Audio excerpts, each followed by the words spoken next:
Ochoga. Bugingo. Ngabitaba. Bigambo byaze bubi. Byaze bubi. Bwenga gwe president wa comedian mu Uganda kijo badoina ne pastor. Bugingo. Enkolagana. Fenga mu atinda so kitezo gamba. Atinda so tuba tusatu tulumiddwa nnyo. Omwami ono pastor Yiga kati omugenzi olwensonga nti pastor Yiga abaleta kumakuba pastor Yiga kyokka. Abadde muzadde ate nga muwabuzi.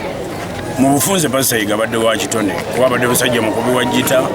amanye ebivuga ate nga n'abayimbi ne bannakatemba wano tujjawo nnyo era ng'atwaniza ate tasosola abadde tatuboona n'olwensonga ebigambo bino bizze bubi nnyo tusaaliddwa omuntu atazikawo kutwaliza awamu abantu abasinga abadde bamumanyi nga comedian pastor comedian no actually nti enjiri eno giraba nti ngaffe abantu ba bulijjo tulinamu emputtu nti omuntu wajjanga atambulira ku kigambo kyokka n'atubuulira ekyo ebiseera ebisinga mukyaki kubanze twogera mukyaki nensumagira so kati nga kati pastor Yiga mutwala akuwulira enjiri n'akusanyusa n'ofunamu ekyokuyiga n'ovayo nga n'ekigambo okoze eki ng'okifunye bulungi nnyo so nga ate waliwo kyaki zogendamu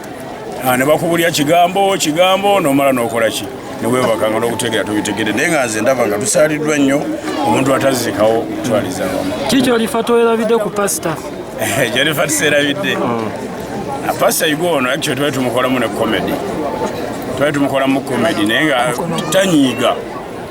kubanga ebiseera bisi nganze omanyi pastor nganze basinga bungi bamanyi nti njeereza Bugingo waluka kiribu akamu akafuluma pastor Bugingo n'akola ki n'akavumirira kafulumira ku ABS n'akavumirira ng'agamba Bugingo Yiga agulira bannakatemba bakole ki gono erinnya lye naye nga Jessica ali kiripu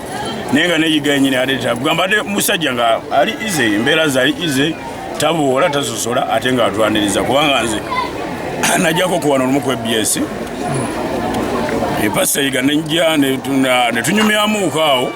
nagamba ekitone okiina lwakuba nti ebiseera ebisinga ekitone tolina kikozesa ate nnyo bubi olina kikozesa bulungi ate nga ne Katonda omuwa ekitiibwa n'akwatayoko n'akantu neneebeereramu nenfunamu oba oliawo akakomando oba ebirala kale naye nga tusaaliddwa nnyo bannaye Omukama amuwa ekiwumulo ekyemirembe ebyamusomako byonna amusonyiwe kuba naffe tujja saa yonna kuba nange mbulamu kati nno Soko tubuulire ku bulwadde bwo naawe bukuluma abadde kindaala yangu todduka Uligaze bubi Uganda Affairs nenze sina kyenyiza bagamba tulinde family n'abakulembeze kibekye bayinza okutugamba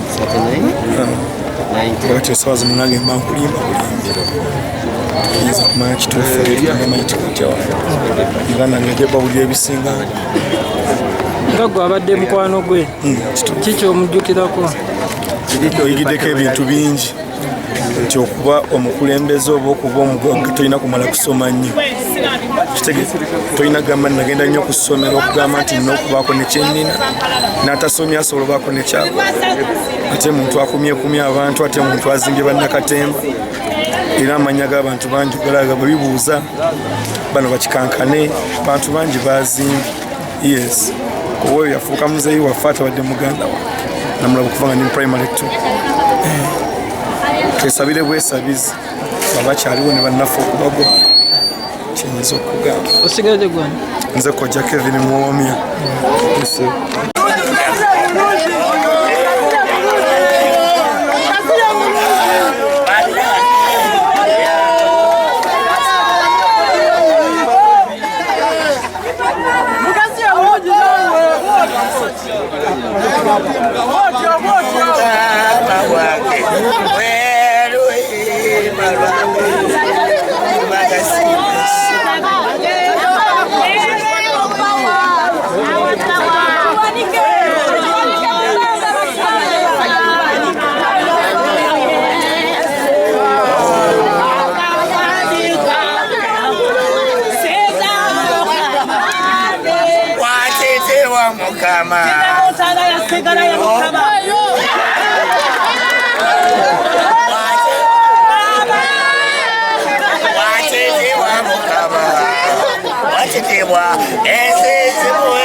Abona when I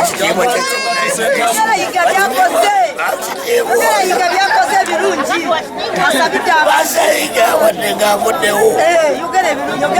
tolakuwala tukaaba naye wadde one time siribeera yegakolera abantu bangi yegabakolera awonyeza abalwadde awulira nekitogo obulira yegalina kyakolerako ebirungi byasinza okukolera abantu kiri kimu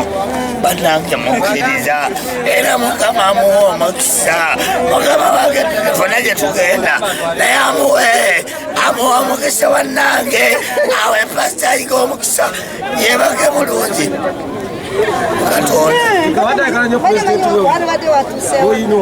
waki monyenye yakumakia bologoma ya yuda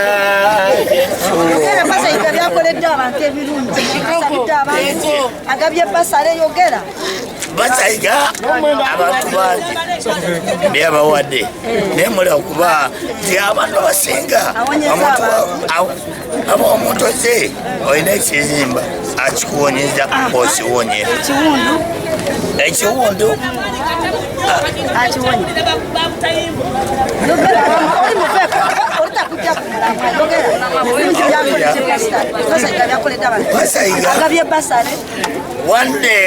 one time nali nkyali wa bishop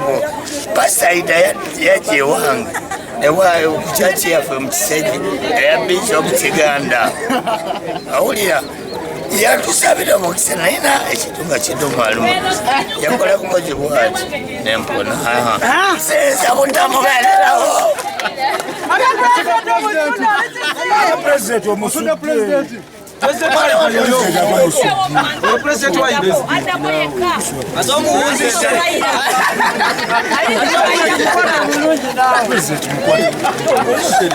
My Jesus, fall out to my soul, to my soul, to my soul, just in love. Sebonze niyo ensonga zange egamba bweti nze Pasayiga yali yansabira nga nina ennyimba zange ezi 2 zenjagala okufuna gospel wange naye Yesu obulokozi mbutuseeko ne Mukama tambula osumula abantu bo naye mbadde sinaba kumufuna bulungi nnyo olw'ensonga ate akaseera ke nali badde nfuniramu kyenjagala ate laba ate ekintu bwe kiguddewo ate mbadde nsaba abadde alinayo ku ssente ampeke ssente nfune ennyimba zange ennyimba nina 2 kuba asobola okugerezaamu n'olaba kitambula kitya Yesu obulokozi butuseeko byonna ebitasoboka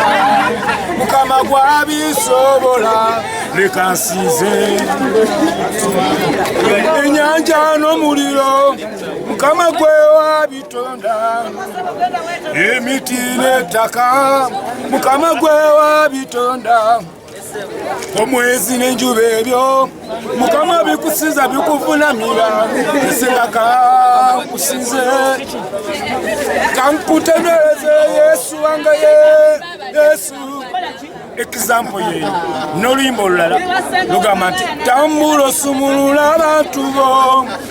talonganyinange saba tuyambe tambula osumulula abantu bo talonganyinange kusaba tuyambe sebo tambula osumulula abantu bo kisiyaga nga biki Mukama tata wasuse Mukama amalala nga matisebo naye ffe tukakanye ezo nnyimba zembadde njagala okufulumya zembadde njagala naye sisobodde kutuuka ku ekyo yali yansuubiza okuvayo kasente naye Mukama amujjulire Mukama amuwa omukisa oyo yatusedda mu bwakabaka bwa Katonda bana erizoba twakusaba omwoyo olikwera omwese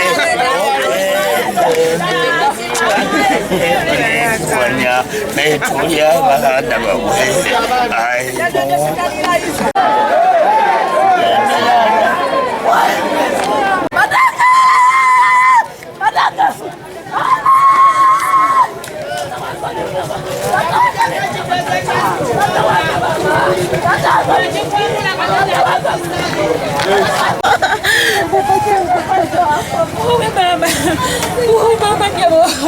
Mama musumba wake mama basaiga afudde munange nakola tyeze badane walira musumba wake mama nyabo basaiga afudde mama nyabo omusumba wake mama nakola tyeze yesu wange omulungi owekisa manange oh my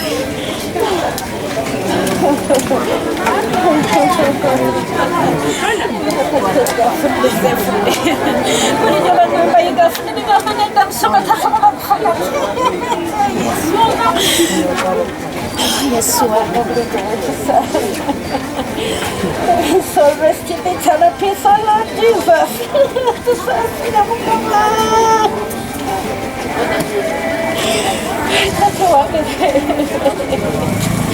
Oh, Mama.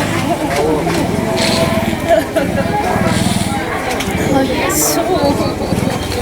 But now you want to go in a balance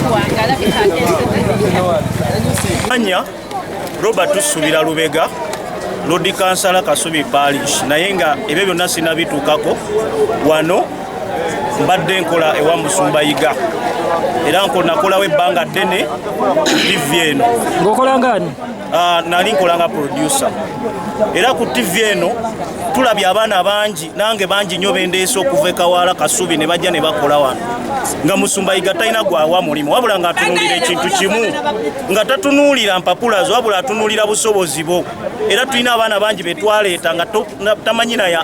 naye ng'olwaleero baakabi era bakola ne mu TV stations endala abamu balina muki na mu control rooms naye kisinga okutuluma olunaku lwaleero tuli mu kunyolwa nti Musumbayiga yafudde naye ebirwadde byatandika okuva lwe yava mu kkomera ekitalya. Ekibuuzo kyaffe kigamba lwaki Musumbayiga bamusiba ne bamulemerako n'abeera ng'omutemu Naddiribadda eyatta abantu nga n'abatemu tubalabye nga bayimirira wabweru ne babawa beyiro abatemu ne babawa beyiro ne batambula. Bulwadde ki obadde businga omusumbuwa? Babadde batugamba nti abadde nga alina alusaazi naye nga lwaki bulijjo lwalusaazi ezibadde tezimuluma okuva lwe yagenda nga tannasibwa era obulwadde butuuka nga banzire kusibwa yasibwa omwezi mulamba nga tebatukkiriza namulabako. Kyogamba obulwadde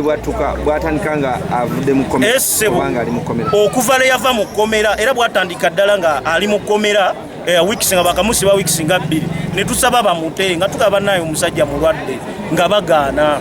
okiwulira obulwadde ne bumunyinyikirira ddala era okuva lwe yava mu ddwaliro yava mu kkomera n'atandika okuba nga atwalibwa mu ddwaliro nga mulwadde nnyo okiwulira kati obulwadde nga tetutegeera bagamba alusa bw'avaayo mu ddwaliro bwaddayo bw'avaayo bwe bumuddamu twebuuza ddala ekituufu kiki ekyasse Pastor Yiga. Tuli mu kukukuluma ffe ng'abantu b'e Kasubi Kawala n'eggwanga lyonna. Mu ddwaliro mubadde mugendayo? Wangi mu ddwaliro mu ddwaliro babadde bakkiriza abantu okugenda omulaba okujjako mpaka lwe yagenda mu kisinga ye ekimuluma nga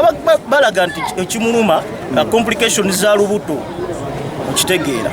nga tetumanyi ddala ekituufu kiddala ekimuluma. Ogambye mucomplaininga ekituluma tuli mu kukuluma lwaki omusajja alina address bamusiba ne bamugaana okusooka omuwa beyiro ne basooka bamusiba omwezi mulamba mazima lwaki? Kubanga batulaga nti omuntu alina address ng'era muntu wa kitiibwa basobola omusamoninga najja mu kooti ne bamuwa beyiro n'abeera wabweru ng'awoza ava bweru. Kituluma okubanga ye bamusiba ne bamusiba ng'omubbi w'akasimu okiwulira ne bamusiba ng'omutemu nga naye abatemu wano tulina abatemu betulaba nga bali wabweru batambula. Omusajja omu kigambibwa isalegi nti yakuba omuntu esasi ng'akolabudde emmotoka ye omuntu oyo n'afa naye omusajja oyo twamulabako ng'akola emikolo ng'ali mu kwetondera famire y'abantu ali bweru atambula naye Pastor Yiga yayogera obwogezi ebigambo ne bamutwala ne bamusiba ebyamusibya byogamba no bo bagamba nti yayogera ebigambo ebigamba mbu korona taliiyo naye bye mu bigambo bye yagamba korona alabikanga ekimu ku ssenyiga atuluma y'omu ku ssenyiga atuluma ate bwe tuba tusoma emisomo omu ku basawo abasinga okubeera abakugu era abadivisa ba muzeeyi ba president akulaga nti korona ayina strains nyingi eza korona nti buli kisolo kirina korona ebinyonyi birina korona